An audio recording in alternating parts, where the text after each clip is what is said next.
సౌలు గారు ఆలోచించాలి, నేను ఎంతకాలం ఇది దావీదు హవా కదా, గొల్యాతును కొట్టగానే అర్థమైపోవాలి, నేను కామైపోవాలి. అదిగా నన్ను వాడుకున్న రోజులు దేవుడు వాడుకున్నాడు.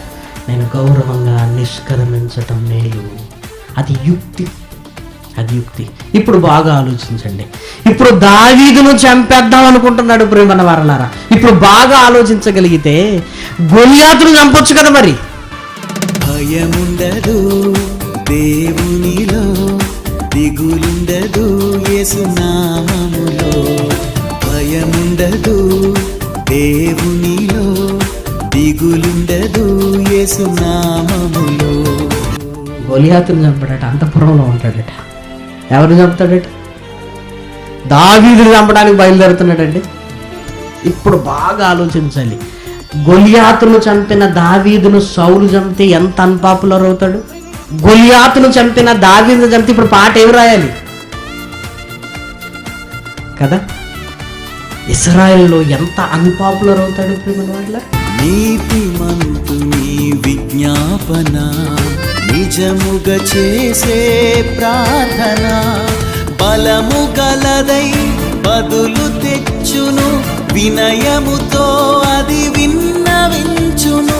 బలము గలదై బదులు తెచ్చును, వినయముతో అది విన్నవించును, నిరీక్షణతో అది ఎదురు చూచును.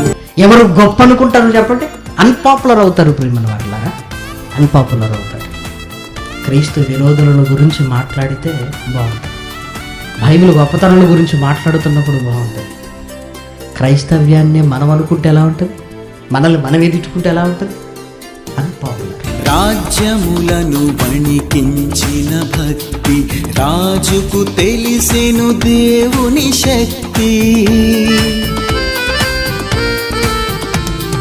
రాజ్యములను వణికించిన భక్తి, రాజుకు తెలిసెను దేవుని శక్తి. సౌలు గొల్యాతును చంపింటే హీరో, కానీ ఇప్పుడు ఎవరిని చంపుతున్నాడు? దావీదును. దావీదు ఎవరు? ఇశ్రాయేలీయుడు. నువ్వు బయటోడి మీదకి లే, గొప్పడు అవుతావు. ఇంట్లోడి మీదకి లేస్తే ఏం గొప్పడు అవుతావు? ఇంట్లోడి మీదకి లేస్తే ఏం గొప్పడు అవుతావు? అయినా నీకు తెలుసు కదా, దావీదు అభిషేకింపబడ్డాడు అనే సంగతి ఏమంటే తెలుసు కదా. ఎక్కడ వాడని ఇన్ఫర్మేషన్ తీశాడు? బెత్లెహేమీయుడు యెషయి కుమారుడు. ఎందుకు వచ్చాడు? అన్నలు చూడడానికి వచ్చాడు. గెలిచాడు. అసలు ఇదేంటి? దేవా, నా శకం పూర్తయిపోయిందా? గౌరవంగా తప్పుకోవాలి ప్రేమన వారలారా. మనం ఏదో అనుకుంటుంటాం, ఇదిగో ఎన్నో మాటలు చెబుతుంటాం. మనకంటే మహాజ్ఞానం చెప్పేవాడు పడతాడు, వాడు వస్తాడు. రాగానే మనకు అర్థమైపోవాలి, ఇంతకాలం నన్ను వాడుకున్నావు నాయన, నీకు స్తోత్రం. నాయనా దావీదారా సింహాసనం మీద కూర్చో. బా, సౌలు చరిత్ర మరింత బాగుండేది కదా ప్రేమల వారలారా. దేవుని కొరకు మరణించుటకు భక్తుడు వెళ్ళెను సింహాల గుహకు. దేవుని కొరకు మరణించుటకు భక్తుడు వెళ్ళెను సింహాల గుహకు. దేవుడు తోడుగా దానియేలుకు. దేవుడు కూర్చోబెట్టాలనుకున్నప్పుడు నువ్వొద్దనుకుంటున్నావు. దేవుడే కూర్చోబెట్టాలనుకుంటున్నప్పుడు నువ్వొద్దనుకుంటే అది నెరవేరుతుందా? నిన్ను దేవుడు కూర్చోబెట్టలేదా? బాగా ఆలోచించాలి ప్రేమ వాళ్ళారా, బాగా ఆలోచించాలి.